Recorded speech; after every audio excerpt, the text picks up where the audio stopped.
Good morning. I am Rukak. This is JMD Warehouse, and today we're talking about the dark. Now, right now the dark is approaching $1,400 for a complete set, and I still think this is a criminally undervalued set. Now, it's a relatively small set. As you can see, I have the whole set in a tiny binder.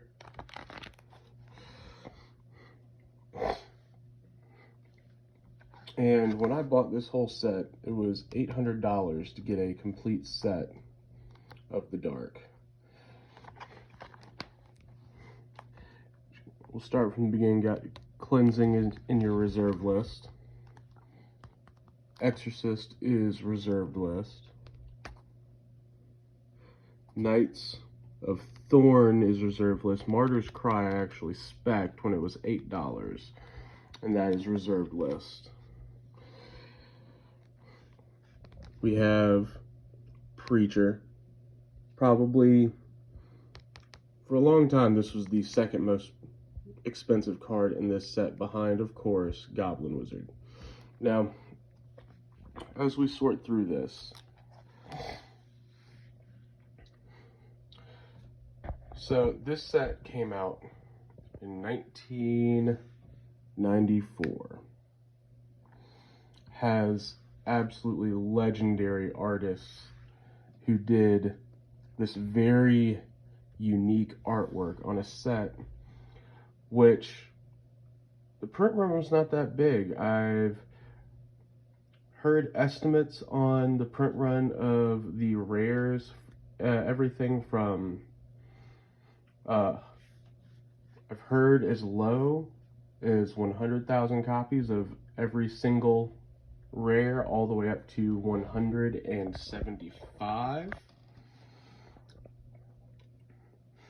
which attrition rate on cards is actually relatively high. They say about 50% for every 10 years. This is approaching 30 years old. So I'll take the high number of 180,000. That means there was 90,000 in 2004, 45,000 in 2014, and 22,500 copies of any rare in this set in 2024. I think that because the dark was so criminally unappreciated, that attrition rate is actually much higher, especially in cards in near mint condition. Have our Mana Vortex. This is also reserved list. Psychic Allergy, reserved list. We have so much reserved list because this is such an old set that many cards were just thrown onto the reserve list. We have Eater of the Dead, which is not reserved list, but possibly the best EDH playable card. I mean, 0 mana, take a creature from any graveyard and remove it from the game to untap it. So you can just play it, and there are no creatures in any graveyards. Go ahead and counter all of those recursion decks on its own. 5 mana. Beautiful. Now we got the hilarious Frankenstein's monster that borrowed real world fantasy for dubious results, and it's just so unique being able to make +2/+0 counters, +1/+1 counters, and +0/+2 counters. Just so cool, so cool. Nameless Race. This has recently become very popular because it's been revealed that Zuko from Avatar was modeled after the Nameless Race. And we have Season of the Witch, very good card. the end of each player's turn, if all his or her untapped creatures that could have attacked but attacked but didn't are destroyed. But if you don't pay 2 life during your upkeep, it is destroyed. Very, very powerful card. Pay that 2 life every turn and just force everyone to go absolutely ham sandwich. You know what? We're skipping ham. We're going straight bologna, guys. Absolute. Like, here's my favorite art from this set. Just so haunting. The Fallen. Not a great card, but the ability to slowly rot away your opponents when it deals damage is cool. Uncle Istvan, which was modeled after the serial killer slasher flicks of the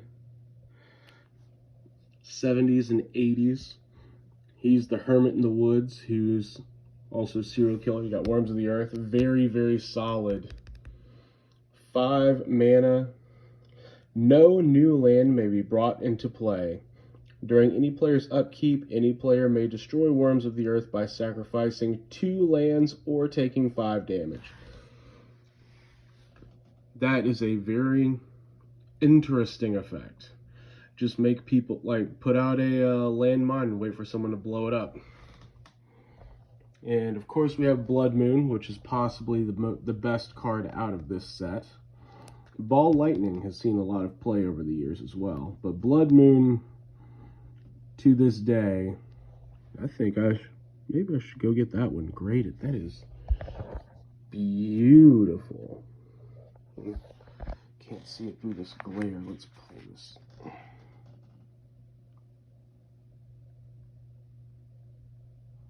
You can see a couple. I don't know if these are nicks or just the cut, but excellent condition. Blood Moon. Now, thing about Blood Moon, because it's not reserve list, it does hold a value for being the original, and it's more than $100 right now, if I recall. It was last time I checked a couple days ago. But it does continue to see reprints. It is never going to end up being the most valuable card in the set, but it is the most playable. Just be aware of that, guys.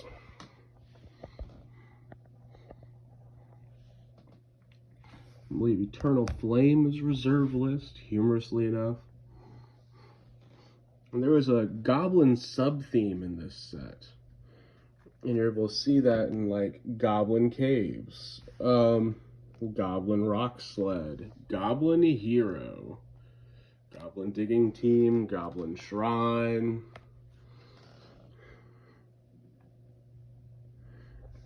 And, of course,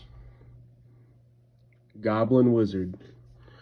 The classic. Most expensive card in this set, and for good reason, too.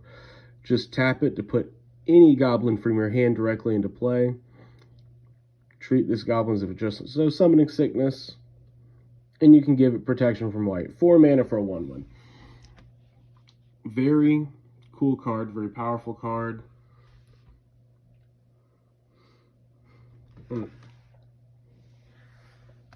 have Elves of Deep Shadow, our favorite little emo girl. Just Land War Elves, but for black, but because it's black, you gotta pay life. Now, you have our Hidden Path, which is reserve list. Now let's talk about Gaia's Touch. So Gaia's Touch, as you can see here, the printing is slightly off center. The white goes onto the border, and the mana symbols are not in the right place, because you can see where it's supposed to start here. This was actually a relatively common misprint. I believe 1 in 3 copies has this printing error.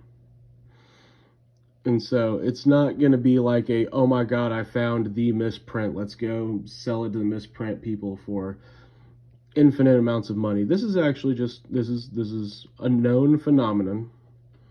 but it is still very neat, and I feel like the misprint version will inevitably hold a slightly higher value because it is twice as rare as the non-misprinted version. Lurker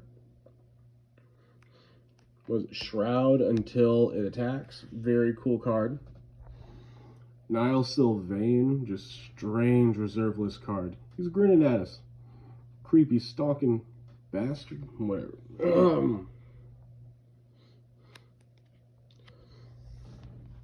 And this is also a very interesting card because this is poison counters. Looking at, if I recall, this is where poison started. Don't quote me on that. But if nothing else, very, very early version of Infect. Attack for 1 damage, give 2 counters. Very, very interesting.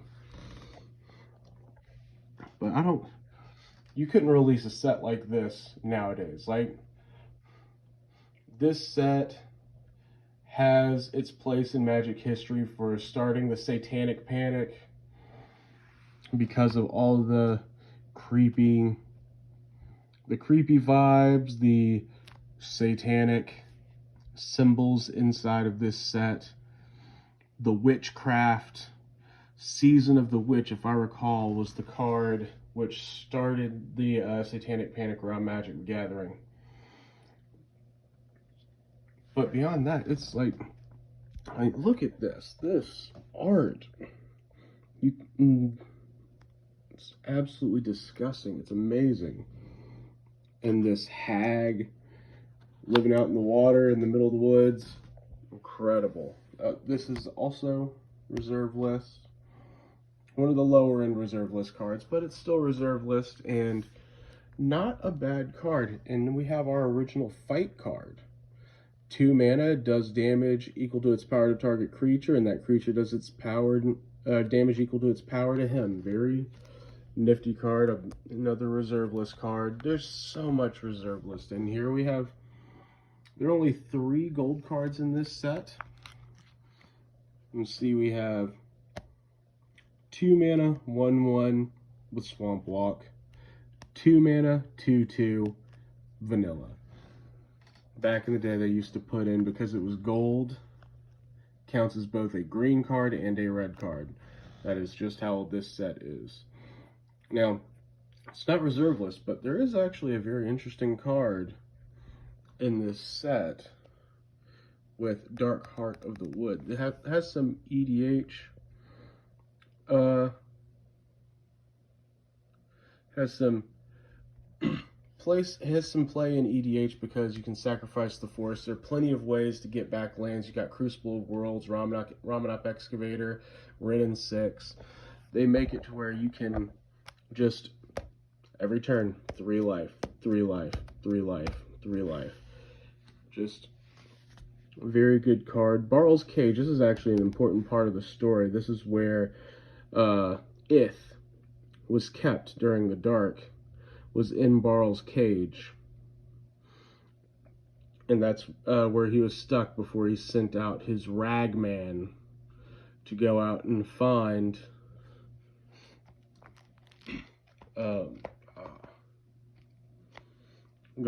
help. Where was that ragman? Ragman is right over here. This is an interesting card. It spikes on occasion. I'm not entirely certain why. Maybe it's...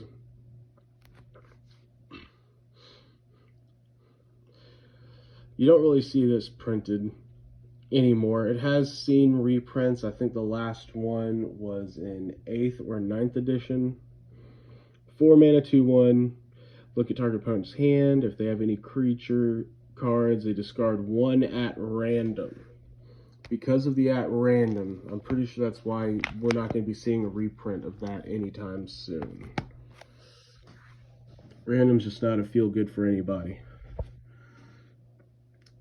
Now, the artifacts in this set were kind of weird.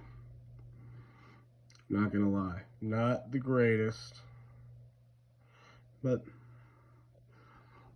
this is 6 mana. But 2 mana, pay 2 life, draw a card. There are worse things out there. And repeatable card draw is always exceptionally powerful. Now, Coal Golem. There was an Aristocrats theme in the dark. Very early, very primitive, not very powerful. But you could pay the 5 mana for this 3/3. And then if he was in a situation where he could block unfavorably and die, or he would attack and then he would be blocked and would die anyway, you could pay the 3 and sacrifice it for 3 red mana for mana fixing to throw some lightning bolts at your opponent's face at the time being the... But at the time there's also the problem of mana burn. So you would pay the 3, sacrifice it, get your 3 red mana. If you didn't use it up when that happened, then you took the excess mana as damage. Now, Dark Sphere. 0 mana artifacts are always good. They go in anything, and usually there's some way to take advantage of it, whether it's artifact synergies, permanents leaving the battlefield causing triggers. You can sacrifice it to artifact aristocrat strategies and prevent half damage done to you by a single source rounded down. That can work really well if your opponents are playing a life gain or life drain kind of deck where they're trying to, okay, I threw a 30 damage life drain at you, crack this, might save you for a turn or two. Alright, it's kind of cool. Now, this is the original printing of Fel War Stone. Now, Fel War Stone, EDH staple. Add 1 mana to your mana pool of a color that one of your opponent's lands could produce. Very, very good card. And it's very interesting to, it's very neat to have the original printing of this EDH All-Star.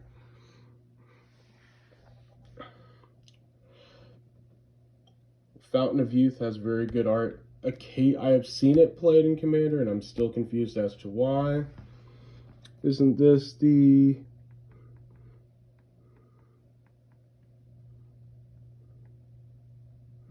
This is like your original equipment with the rune sword. It doesn't stay tapped, but very, very neat card. Reflecting Mirror. This is a card that I've heard many people say they think is reserve list. It's not. Don't be tricked into that. But it's still a very neat card. Target spell which targets you. Targets the player of your choice instead. X is twice the casting cost of the spell. Your opponent does something, casts a spell that's going to kill you. Redirect it. Neat card. Very iconic piece of history.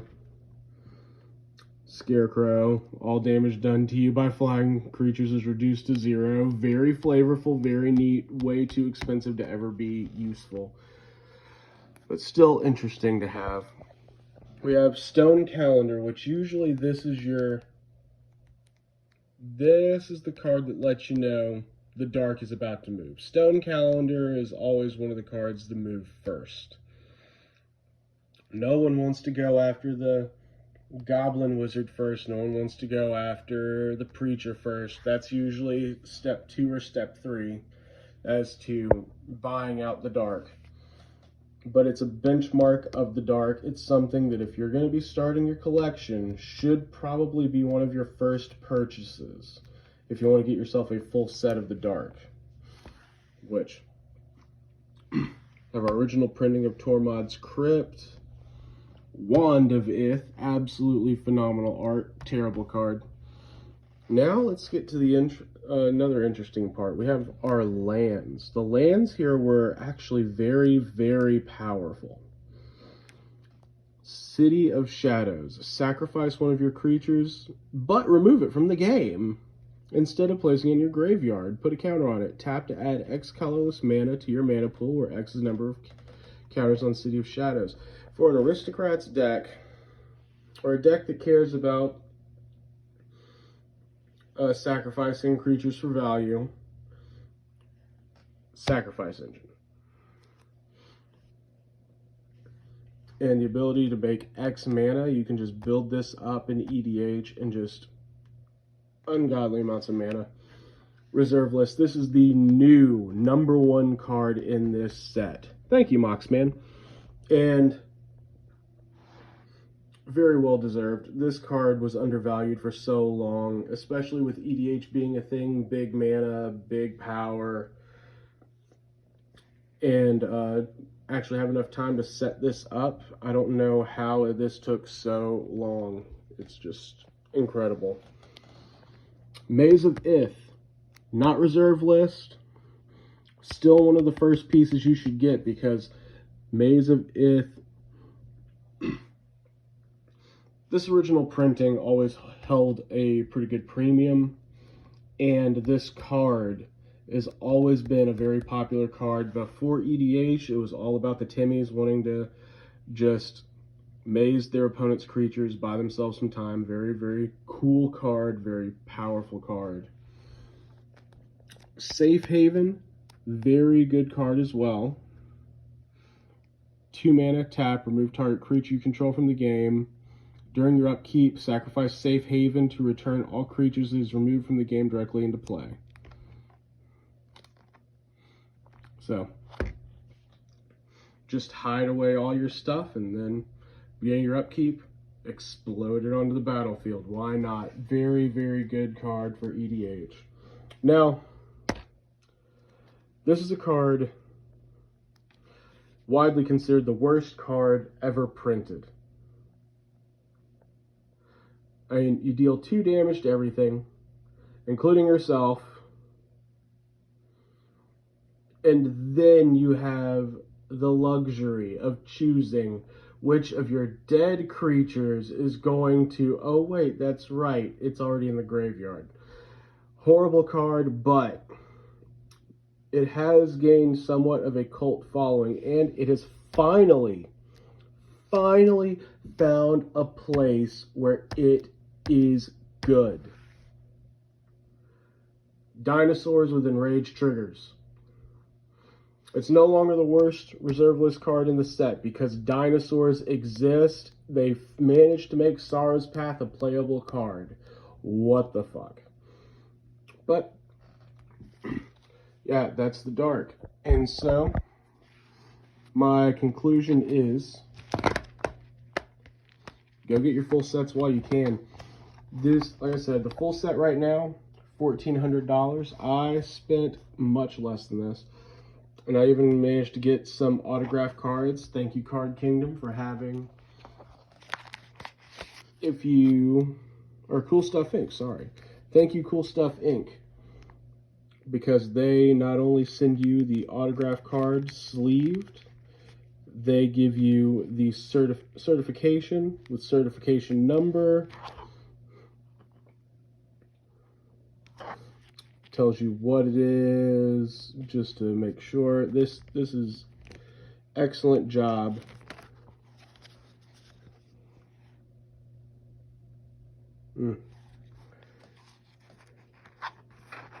Excellent place to go and buy cards. I, in my most recent buyout, did buy some cards from Cool Stuff Inc. as well. But this set is undervalued. There's plenty of reserve lists. You're never going to get art like this. My God. Those tears of blood. Oh my. It's just... Oh. You're never going to see anything like this. I mean, look at this festival. Look at this festival. It looks like we're in New Orleans. And the church being the villains of this set made it to where it was so controversial. Just a huge piece of Magic history. I expect at some point the total value, like a complete set, when it reaches $5,000 a complete set, that's when I'm going to say you've probably hit the top of what you're going to be able to get for these. But this is a piece of history. Don't let it fool you.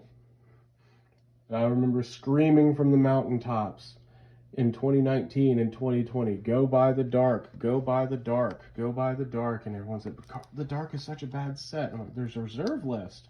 Yeah, but it was overprinted to oblivion.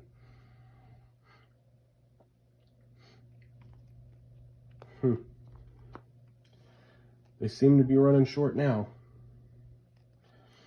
And there's a little bonus for you guys. Let's talk about the alternate language cards. Now, these were a special pre-release promo. See, September 23rd, 2000. Oh, did they even do it here? Glory being the last one. These were pre-release promos that you would get for showing up. And each one is written in a foreign language. So you have Latin, classic Latin. You have, this is Hebrew. You have, this is in Cyrillic. This was the Hebrew. This was the Hebrew. But these are an incredible piece of Magic's history. I'm going to plan to do a much longer video after I've done some research into these cards to talk about them. Why they did it, why they stopped doing it. But these are a piece of Magic's history. And this is something... These are old border foils, people. These are foils from back in the early 2000s. You're not gonna see anything like this printed again.